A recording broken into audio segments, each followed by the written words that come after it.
नमस्कार, मैं हूं नुपुर जारोली लोढ़ा और आप देख रहे हैं बोल बेधड़क। एक बार फिर भर्ती परीक्षा पर सवाल और सवाल सीधे सिस्टम पर। 2018 और 2021 की पुलिस कांस्टेबल भर्ती में 38 जवान फर्जी दस्तावेज और डमी कैंडिडेट के सहारे वर्दी पहनते पाए गए हैं। एफआईआर दर्ज है और जांच एसओजी के हाथ में है। बड़ा सवाल यह है कि जिस दौर में ये भर्तियां हुई, यानी कि 2018 से 2023 तक, जब प्रदेश में कांग्रेस की सरकार थी, तब ये फर्जीवाड़ा कैसे चलता रहा? क्या लाखों युवाओं की मेहनत पर चुपचाप डाका डाला गया? क्या बिना राजनीतिक और प्रशासनिक संरक्षण के इतने सालों तक सिग्नेचर, फोटो और डॉक्यूमेंट का खेल संभव था? आज सरकार बदली है, जांच भी सामने आ रही है, लेकिन जिम्मेदारी किसकी तय होगी? दोषियों पर कार्रवाई होगी या फिर यह भी फाइलों में दब जाएगा? यही है आज की सबसे बड़ी बहस।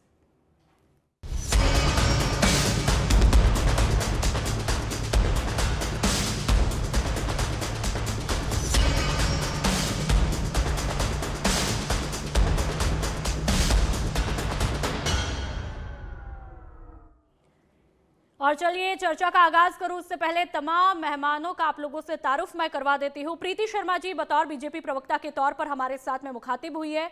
गोविंद पटेल जी बतौर कांग्रेस के प्रवक्ता के तौर पर हमारे साथ में मुखातिब हुए हैं और डॉक्टर हेमंत भाई गोयल बतौर वरिष्ठ राजनीतिक विश्लेषक के तौर पर हमारे साथ में लगातार जुड़ते आए हैं। आप तीनों का बहुत बहुत स्वागत है।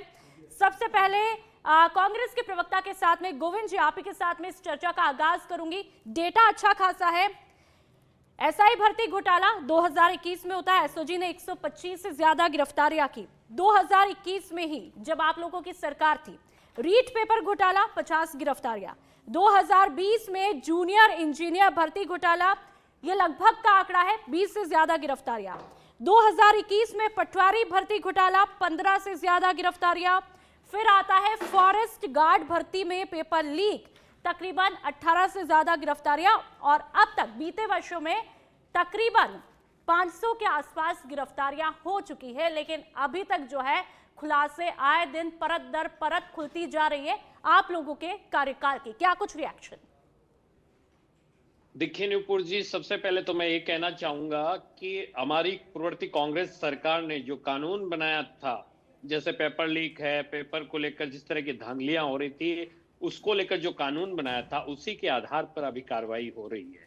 और अच्छी बात है, जिन्होंने मैं तो ये कह रहा हूं, जिन्होंने गुनाह किया है उनको सजा मिलनी चाहिए। मुख्यमंत्री जी बार बार कहते थे कि मगरमच्छ पकड़े जाएंगे, मगरमच्छ पकड़े जाएंगे, ये होगा वो होगा। 2 साल का समय हो गया, अभी तक ऐसा कुछ नहीं हुआ है। तो हम तो यही चाहते हैं कि कार्रवाई हो। और हमने जो कड़ा कानून बनाया था और हमने जिन लोगों को चिन्हित किया था कि ये लोग इसमें शामिल है, उनमें से कुछ गिरफ्तारियां हमने की थी। उसके बाद हमारी सरकार बदल गई और अभी जो बीजेपी की सरकार आई है, उन्होंने हमारा जो काम था, हम उसी को आगे इन्होंने प्रोसेस किया है।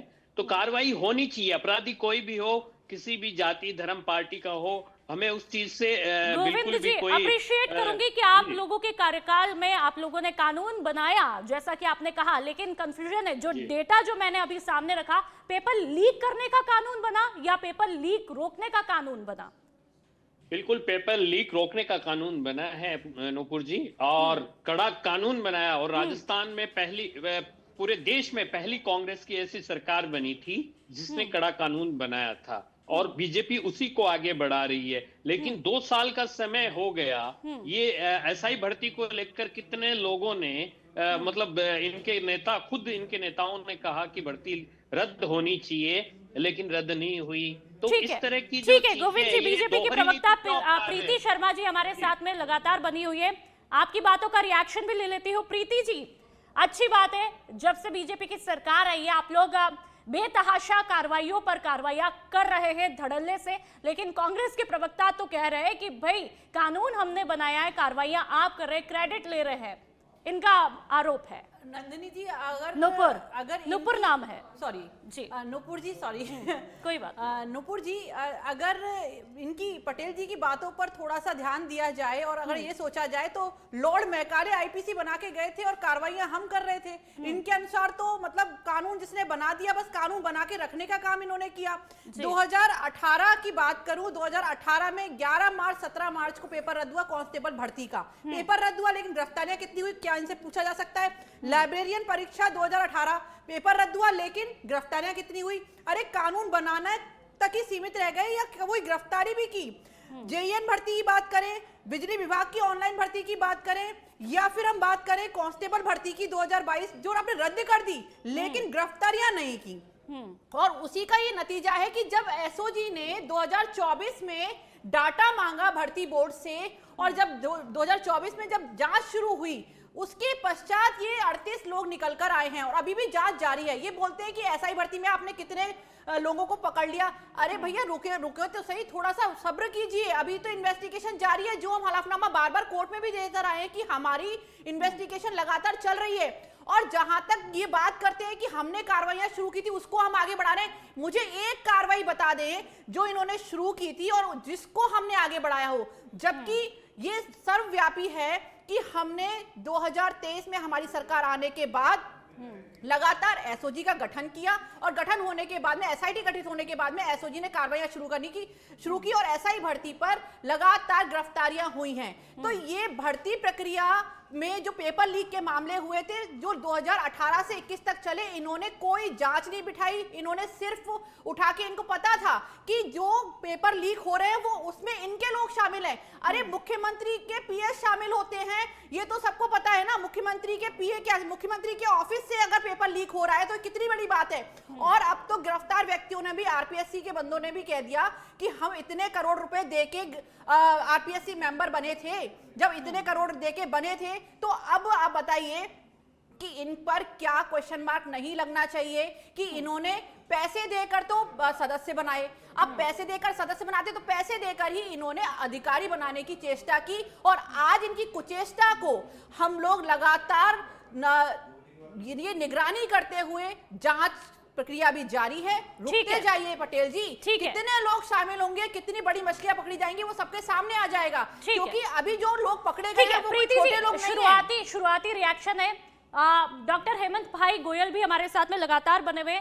गोयल जी, जो ये मुद्दा है वो जाहिर सी बात है कि क्रेडिट लेने का मुद्दा नहीं है, क्योंकि इसमें जो पिसा गया है वो तमाम युवा पिसा है जिन्होंने दिन रात कड़ी मेहनत करके, खून पसीने को एक करके पूरे दिन रात तैयारी की। और उन लोगों के साथ में विश्वासघात होता है जो कि दिन रात लगे रहते हैं अपने सपनों को पूरा करने के लिए, और सपना किसी और का पूरा हो जाता है फर्जी तरीके से। लेकिन अब एक बार फिर से कांस्टेबल परीक्षा को लेकर के जो आंकड़ा पेश किया कि 38 फर्जी जो है कांस्टेबल पाए गए और उन पर एफआईआर, क्या कुछ रिएक्शन? नुपुर जी, हमारे कांग्रेस के मित्र गोविंद पटेल जी, उनको बहुत बहुत बधाई मैं देना चाहता हूं। 2018 से 2023 की जो अशोक गहलोत सरकार थी, वो सरकार का मैं स्वर्णिम काल मानता हूं। अपराधियों के लिए, भ्रष्टाचारियों के लिए, घोटालेबाजों के लिए ऐसा समाजवाद, ऐसा रामराज्य, ऐसा स्वर्णिम काल कभी ना आया था और ना कभी आएगा।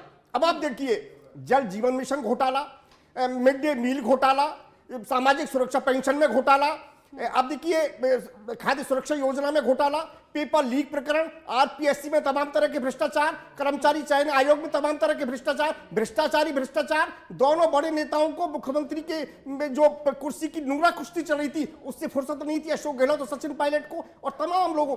सब खाइए, सब मजे करिए, सब अपराध करिए, सबको हमारा पूरा संरक्षण है, सब अपना अपना काम करिए, खुला लाइसेंस है, सब करिए। और हमारे कांग्रेस के मित्र कहते हैं कि भैया हमने कानून बनाया। अरे आपने पेपर लीक किए, आपने कानून भी लीक कर दिया, आपने कानून बनाया, फाइलों में दफना दिया, आपने ये काम किए और आज आपको शर्म नहीं आती? आप इस तरह की बातें चैनल पर बैठकर करते हैं, आप बिल्कुल भी आप में गिल्टी फील नहीं करते और आप कहते हैं हमने कानून बनाया। कानून बनाया तो इसलिए कानून बनाया कि तमाम तरह के पेपर लीक हुए, 296 पेपर हुए 2 साल में भजनलाल सरकार में, एक पेपर लीक नहीं हुआ और 500 लोगों को जेल के अंदर भेज दिया जिन लोगों ने तमाम तरह के पेपर लीक का काम किया, तमाम तरह के भ्रष्टाचार किए। आप ये कहते हैं मगरमच्छ, अरे मगरमच्छ पकड़ लिए ना, महेश जोशी पकड़ लिए ना, महेश जोशी के खिलाफ अभियोजन की स्वीकृति राज्यपाल ने दी और अब राजेंद्र यादव के मामले सामने आ रहे हैं। गोविंद जी आपके पास में आऊंगी। 2018 में जब जनता ने आपको जनादेश दिया, तकरीबन 100 सीटों पर आपने विजय हासिल की और बीजेपी 73 पर। बहुत अच्छी बात है, 2018 में आप लोगों को जनता ने मौका दिया, लेकिन युवाओं के भरोसे आप आए भी थे, लेकिन युवाओं के साथ में ही विश्वासघात होता है और कानून आप लोग बनाने की बात कहते हैं, लेकिन आप बताइए कितनी गिरफ्तारियां आप लोगों के द्वारा हुई। आप लोग लगातार पेपर लीक आप लोगों के राज में होता रहा, लेकिन कानून कब बनता है? क्या आप लोग वेट कर रहे थे कि पेपर लीक होता रहे और फिर कह रहे हो कि हम लोगों ने कानून बनाया?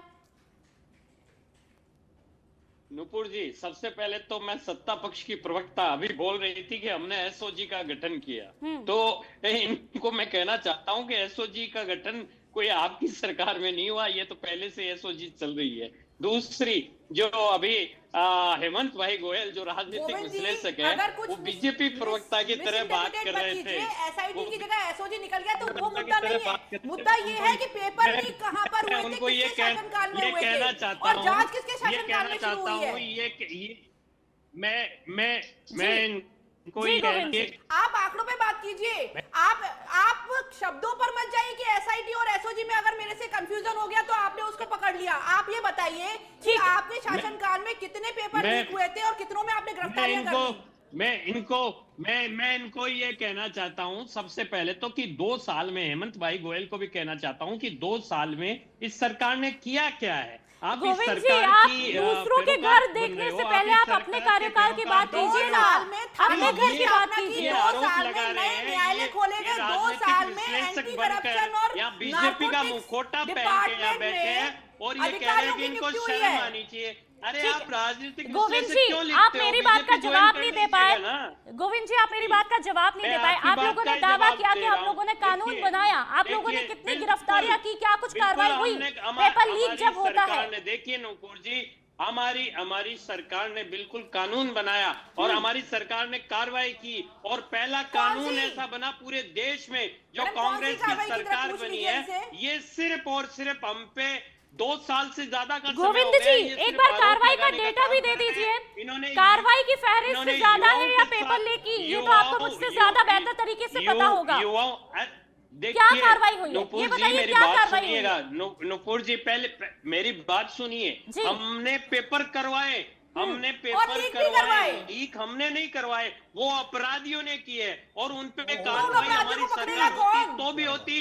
और इनके मुख्यमंत्री ने कहा हम बड़े मगरमच्छ पकड़ेंगे। क्या भाई कहाँ गए वो? आपने एसआई भर्ती में जो पकड़े थे कहाँ है वो? उन्होंने ज्वाइन कर ली नौकरी। प्रीति जी, आप थोड़ा सा अपनी जानकारी को दुरुस्त कीजिए। नहीं, कहाँ है जेल में, कौन कौन है बताइए। प्रीति जी, मैं आपके पास में आऊंगी। प्रीति जी, आपको पूरी जानकारी नहीं है जी। प्रीति जी, मैं आपके पास में आऊंगी। ठीक है, अच्छी बात है, आप लोगों ने कहा कि हमारे कार्यकाल में इन 2 सालों में अच्छे काम हुए, कार्रवाइयां भी हुई और एक भी बार पेपर लीक नहीं हुआ, जैसा कि आप लोग दावा करते हैं। लेकिन आप ये बताइए, लगातार जिस तरह से आप ही के बहुत सारे दिग्गज जो है, आप ही के पार्टी के लगातार बयान देते हैं कि बड़े मगरमच्छ पकड़े जाएंगे, आखिरकार क्या हो रहा है? घोटाले पे घोटाले खुल रहे हैं, लेकिन बड़ा मगरमच्छ है कहां? नंदिनी जी, एसआईटी गठित होने के बाद एसओजी की कार्रवाई लगातार जारी है, इन्वेस्टिगेशन लगातार जारी है, लगातार जो लोग इसमें लिप्त हैं वो पकड़े भी जा रहे हैं, ये किसी से छुपा तो है नहीं, सारे जेल में हैं। अब ये बात कहते हैं हमारी कार्रवाई, मैं तो इनसे इतना पूछना चाहती हूँ कि आपके शासनकाल में जितने भी पेपर लीक हुए, उन पेपर लीक होने के पश्चात आपने कार्रवाई क्या की? आप देखिए, युवा सड़क पर था, युवा एसआई भर्ती को रद्द करने की मांग कर रहा था, जांच की मांग कर रहा था। आप लगातार, आपकी पार्टी के कई मिनिस्टर तक कह चुके हैं कि भाई बड़े मगरमच्छ का हाथ है, बड़े मगरमच्छ का हाथ है। अभी तक क्या आप लोग बड़े मगरमच्छ की पहुंच तक नहीं पहुंच पाए? नंदिनी जी, बड़े मगरमच्छ की श्रेणी में, सॉरी नुपुर जी, बड़े मगरमच्छ की श्रेणी में कौन कौन आता है? क्या आरपीएससी का सदस्य, क्या मंत्री महोदय महेश जोशी जी बड़े मगरमच्छ की श्रेणी में नहीं आते हैं क्या उनका जेल जाना बड़े मगरमच्छ की श्रेणी में नहीं आता? क्या अशोक गहलोत जी के पीए पीएस पकड़े जाते हैं, वो बड़े मगरमच्छ श्रेणी में नहीं आते हैं। क्या एक आरपीएससी सदस्य का ये कहना कि मैंने इतने करोड़ रुपए दे के सदस्य बना था, ये बड़े मगरमच्छ की श्रेणी में नहीं आता? तो बड़े मगरमच्छ और कौन से बड़े मगरमच्छ की बात कर रहे हैं? ये अभी तो पकड़े जा रहे हैं। मैं तो लगातार कह रही हूँ कि अभी देखिए, हम जीरो टॉलरेंस नीति पर काम कर रहे हैं। माननीय मुख्यमंत्री भजनलाल जी के नेतृत्व में लगातार जो काम हो रहा है अधिकारियों के थ्रू, अधिकारियों के द्वारा, बिल्कुल उनको फ्री हैंड दिया गया है। वो उनको ये नहीं कहा जाता है कि भाई ये मत पकड़ो वो मत पकड़ो। उनको कार्रवाई कानून के अनुसार जो भी कार्रवाई होगी वो करेंगे, और जितने भी लोग पकड़े जाएंगे वो सारे जेल के पीछे जाएंगे, जेल की सलाखों के पीछे जाएंगे। ये हम प्रतिबद्ध है, जीरो टॉलरेंस नीति हम अपना रहे हैं भ्रष्टाचार के अगेंस्ट में। और उसमें ना तो कोई मंत्री देखा जाएगा, ना कोई नेता देखा जाएगा, और ना ही कोई अधिकारी देखा जाएगा। जो कानून के अनुसार सर्वसम्मत कार्रवाई होती है वो कार्रवाई आपका रिएक्शन लूंगी। बीजेपी ने लगातार बोला है कि भाई हम कार्रवाइयां कर रहे हैं, हो भी रही है, लेकिन जो मगरमच्छों की बात होती है उस पर आप क्या कुछ कहेंगे? क्योंकि बीजेपी लगातार ये बयान देती आई है कि हम बड़े मगरमच्छ पकड़ रहे हैं। क्या वाकई में बड़े मगरमच्छ इनके हाथ में लगे भी है या नहीं? देखिए नुपुर जी, बहुत स्पष्ट है कि महेश जोशी अशोक गहलोत के कितने नजदीक मंत्री हुआ करते थे, कद्दावर मंत्री हैं, वो कितने महीने जेल में रहकर आए। मैं उसकी बात कर लेता हूं। अरे भाई देखिए, करीब 500 लोगों की गिरफ्तारी उसमें हो चुकी है, और सीधा आप मगरमच्छ पे हाथ नहीं डाल सकते। आप एक रास्ता होता है, एक चैनल होता है, तो वो चैनल चल रहा है। भाई 2 साल हुए, 5 साल नहीं निकल गए, 2 साल हुए। अब आप देखिए कि 2018 में जो पेपर लीक हुए, जो आज अब पुलिस कांस्टेबल भर्ती का मामला सामने आया, इनकी पूरे 5 साल निकल गए, इनके यहाँ पकड़ में नहीं आए ना। लेकिन वो गड़बड़ी भी आज पकड़ में आ रही है। क्यों आ रही है? क्योंकि अब सरकार की नीयत साफ है, क्योंकि सरकार के सामूहिक संरक्षण में काम नहीं हो रहे। पहले जब सरकार के संरक्षण में काम हो रही थी। और आप 2 बातों का आप ध्यान करिए। जो डीजीपी थे पीएल सोनी साहब, उन्होंने खुद ये कहा कि मैं अशोक गहलोत साहब से कहता था कि साहब आप चूंकि गृह मंत्री हैं, आप पेपर लीक प्रकरण में मीटिंग बुलाइए, आप संबंधित के खिलाफ कार्रवाई करिए। लेकिन उनको फुर्सत ही नहीं थी। और एक दूसरी ओएसडी, अशोक गहलोत की ओएसडी लोकेश शर्मा, वो साहब कहते हैं कि अब सीधे सीधा जो है ना, हो सकता है किसी भी समय अशोक गहलोत की गिरबान पर हाथ जाके पहुंच सकता है सरकार का, क्योंकि तमाम काम, इस तरह के अपराध के काम अशोक गहलोत के संरक्षण में, सरकार के संरक्षण में होते थे। और आप देखिए ना, आरएस में कितने लोग, गोविंद सिंह डॉक्टर सर के रिश्तेदार आरएस बन गए। क्या वही लोग होशियार थे, वही लोग इंटेलिजेंट थे, बाकी जनता इंटेलिजेंट नहीं थी? वो कैसे उनके रिश्तेदार आरएस बन गए? तो तमाम बातें सबके सामने हैं, और सारी चीजें एक एक करके खुलती जा रही है। और फिर अभी परसों आए ना अमित शाह, देश के गृह मंत्री, उन्होंने शाबाशी दी ना मुख्यमंत्री को कि महिला अपराधों में कमी आई है, ओवरऑल अपराधों में कमी आई है। और जिस तरह से वो पीठ जाहिर है, जैसा कि गोयल साहब ने कहा, अमित शाह, गृह मंत्री अमित शाह आते हैं और मुख्यमंत्री भजनलाल शर्मा की पीठ भी थपथपाते हैं और दावा करते हैं कि इन 2 सालों के दरमियान, जैसा कि आप भी बखूबी तरीके से जानते हैं, एक भी पेपर लीक नहीं हुआ। तो आप लोगों के शासन में, क्या आप लोगों की टीमें वाकई में बहुत कमजोर थी, कंट्रोल नहीं था? 2 सालों का कार्यकाल बीजेपी का आप लोगों के सामने है, एक भी पेपर लीक नहीं होता है, और आप लोगों के 5 सालों में धड़ल्ले से पेपर लीक पे लीक होते जाते हैं। गोविंद जी। नुपुर जी, सबसे पहले तो मैं हेमंत भाई गोयल को एक जवाब देना चाहता हूं। इन्होंने कहा कि महिला सुरक्षा को लेकर उन्होंने, गोविंद जी पहले पेपर लीक की बात कर लीजिए। गोविंद जी पेपर लीक की बात कर लीजिए, मुद्दा वही है। हाँ, मैं कर रहा हूँ, मैं आ रहा हूँ पेपर लीक पे आ रहा हूँ। नुपुर जी, मैं आ रहा हूँ, मैं आ रहा हूँ। पहले इनको जवाब दे दूं। कल बीकानेर में क्या हुआ पूरे देश ने और प्रदेश ने देखा है। और दूसरी बात, रही बात पेपर लीक की, 2 साल में इन्होंने कौन सी पेपर जो भर्तियां हैं वो करवा दी, जरा ये भी बता दे। 2 साल का समय हो गया है, युवा सड़कों पे रोजगार के लिए फिर रहा है, मारा फिर रहा है, और ये कह रहे हैं कि हमने युवाओं को रोजगार दिया है। ये अभी बात कर रहे थे लोकेश शर्मा जी की, कि लोकेश शर्मा जी ने ये कहा, भाई केंद्र में बीजेपी की सरकार है, राजस्थान में बीजेपी की सरकार है, किसने रोका है? 2 साल का समय हो गया, करिए कार्रवाई। कौन मना कर रहा है आपको? कौन रोक रहा है आपको? लेकिन ऐसा कुछ है नहीं जिसमें ये कुछ कार्रवाई कर सके। चल रही है। मेरा सवाल ये था कि आप लोगों के टाइम में जब पहला पेपर लीक हुआ, उस वक्त ही आप लोग चेत जाते, अवेयर हो जाते, आगे होता ही नहीं। क्या आप लोग बेहद कमजोर थे या फिर कोई मजबूरी थी? बताइए नूपुर जी। मैं ये कोई मजबूरी नहीं थी। अगर मजबूरी होती तो हम इतना कड़ा कानून नहीं बनाते। शासन तंत्र पूरा कमजोर था क्या?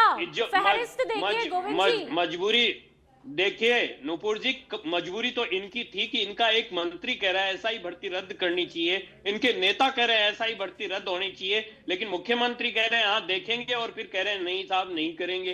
तो मजबूरी तो इनकी है ना, दबाव तो इनके ऊपर आ रहा था ना कहीं ना लेकिन कहीं गोविंद से। जी, आप हम लोगों तो के कह रहे हैं कार्यकाल में कार्रवाई जो करें। युवाओं के साथ में और विश्वासघात देखिए, हुआ, एक तरह से भरोसा टूटा। आज कोई भी युवा यदि इस तरह की परीक्षा देता है तो वह 100 बार पिछले रिकॉर्ड भी देखता है। आप लोगों को जिस तरह से जिस पद पर बैठाया, युवा सोच समझकर बैठाता है, पद पर बैठाना भी जानता है, उतारना भी जानता है। तभी 2023 की तस्वीरें भी देखी। चलिए प्रीति जी, मैं आपके पास में आऊंगी। अच्छी बात है कि आप लोग कार्रवाई कर रहे हैं, 2 साल का समय हो गया है, लेकिन गारंटी क्या है कि आगे पेपर लीक नहीं होंगे? क्या कुछ मजबूत ब्लूप्रिंट आप लोगों ने तैयार किया है? करवाए ना नूपुर जी, इनसे मैं पूछना चाहती हूँ, ये कहते हैं कि हमने एसआई भर्ती रद्द नहीं की, मुख्यमंत्री जी नहीं करना चाहते, एक मंत्री कहते हैं। मैं आपसे एक सवाल पूछती हूँ, आपने 2018 में भर्ती रद्द की, आपने 2018 में लाइब्रेरियन भर्ती रद्द की, कांस्टेबल भर्ती रद्द की, जेईएन भर्ती रद्द की। आपने कितना इंसाफ उन कैंडिडेट को दे दिया जो कि इससे प्रताड़ित थे? एसआई भर्ती रद्द ना करने का रीजन सिर्फ इतना है क्योंकि अभी इन्वेस्टिगेशन जारी है, लगातार लोग पकड़े जा रहे हैं। आप ये देखिए, ये 2021 का जो कांस्टेबल भर्ती में धांधली निकल कर आई है, जो पकड़े गए हैं लोग, वो इसीलिए पकड़े गए हैं क्योंकि एसओजी लगातार जांच कर रही है, इन्वेस्टिगेशन जारी है। और इन्वेस्टिगेशन इसलिए जारी थी, ये क्यों पकड़े गए हैं? 2024 में पिछले 5 साल में जितनी भर्ती प्रक्रिया हुई, भर्ती परीक्षाएं हुई, उन पर जांच की जा रही है। गुमराह करने का गोविंद जी, आप लोग इंटरप्ट करके सिर्फ लोगों को गुमराह करना चाहते हैं, आपको भ्रम फैलाने की आदत है। और वो युवा जान चुका है, युवा को चाहिए था पेपर पर जांच होनी चाहिए, हमने जांच बिठाई। युवा को चाहिए था कि आगे से पेपर लीक ना हो, हम बिल्कुल साफ सुथरे पेपर करा रहे हैं। गोविंद जी, युवा बताएंगे, युवा आपको भी बताएंगे, आपको ऑलरेडी बता चुके हैं उपचुनाव में और आगे भी बताते रहेंगे। अभी पंचायत चुनाव आ रहे हैं, रुक जाइए आप, रुक जाइए आप, आपको यहीं पर मुंह की खानी पड़ेगी। और अशोक गहलोत के घर से पेपर लीक होता है और आप महिला सुरक्षा को लेकर जब कटाक्ष करते हैं तो आपको शर्म आनी चाहिए कि आपके मंत्री जब कहते हैं कि मर्दों का प्रदेश है, आपके मंत्री जब कहते हैं कि मर्दों का प्रदेश है। बीकानेर में क्या हुआ?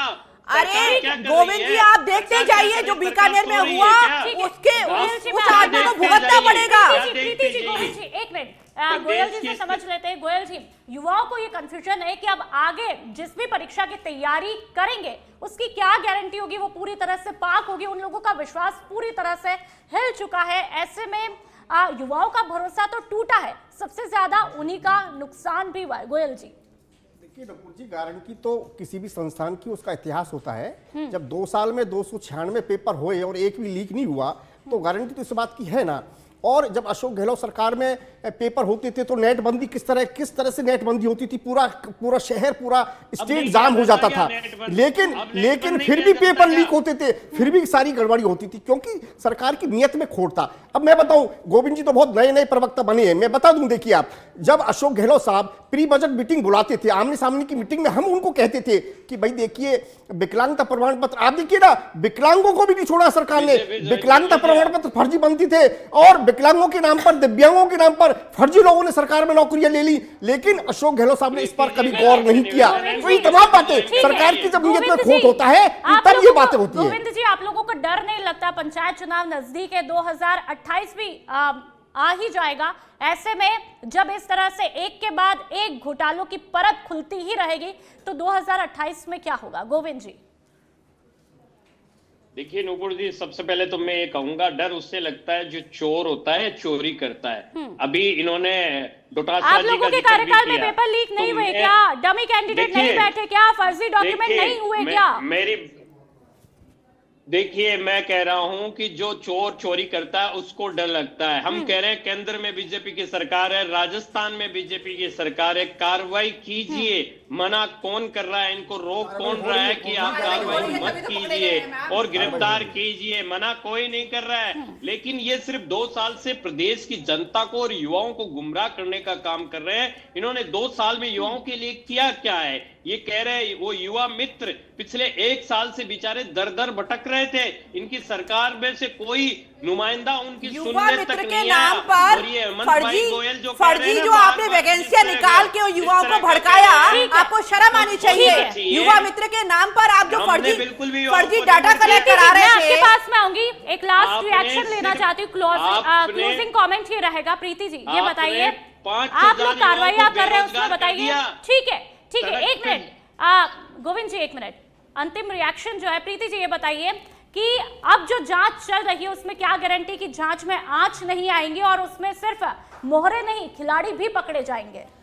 नुपुर जी, ये इसके लिए मुझे कोई क्लैरिफिकेशन देने की आवश्यकता नहीं है, क्योंकि आप लगातार जो जांच चल रही है उस पर जो कार्रवाइयां हो रही है, उस पर जो लोग पकड़े जा रहे हैं, आप देखिए अभी विधायकों के ऊपर जब एलिगेशन लगे थे तो उनके ऊपर भी कमेटी गठित की गई थी। तो ये लगातार जांच चलती रहेगी और जांच में चाहे वो कोई भी हो, क्योंकि माननीय मुख्यमंत्री भजन लाल जी के नेतृत्व में हम जीरो टॉलरेंस नीति भ्रष्टाचार के अगेंस्ट में अपना रहे हैं और हम विकसित भारत 2047 की ओर अग्रसर है और विकसित भारत 2047 बनाने के लिए भ्रष्टाचार मुक्त भारत का बनना बहुत आवश्यक है और हर राज्य में इसी तरीके से काम होगा, तभी जाके हम भ्रष्टाचार मुक्त भारत बना पाएंगे और विकसित भारत की ओर अग्रसर हो पाएंगे। ठीक है, आप तीनों मेहमानों का बहुत बहुत शुक्रिया। बहुत ही बेबाकी के साथ में तमाम मुद्दों पर बातचीत की है, लेकिन सवाल यह है कि आखिरकार भर्ती का जो ये खेल है वो कब थमेगा। हालांकि बीजेपी लगातार जिस तरह से दावा कर रही है कि हमने कार्रवाइयां की और 2 सालों के दरमियान एक भी पेपर लीक नहीं हुआ, लेकिन जिन युवाओं का विश्वास खोया 2018 से 23 के बीच में, आखिरकार क्या बीजेपी के पास में कोई बड़ा विजन है वो विश्वास फिर से बहाल करने का, फिर से लौटाने का? युवाओं के लिए क्या कुछ ब्लूप्रिंट आगे तैयार रहेगा बीजेपी की तरफ से? और जो 2018 से 23 तक खेल चलता रहा भर्तियों में घोटाले को लेकर के, उस पर आपका क्या कुछ कहना है वो हमें कमेंट बॉक्स में कमेंट करके जरूर बताइएगा। तो फिलहाल इस शो में इतना ही। आप देखते रहिए सच बेधड़क। नमस्कार।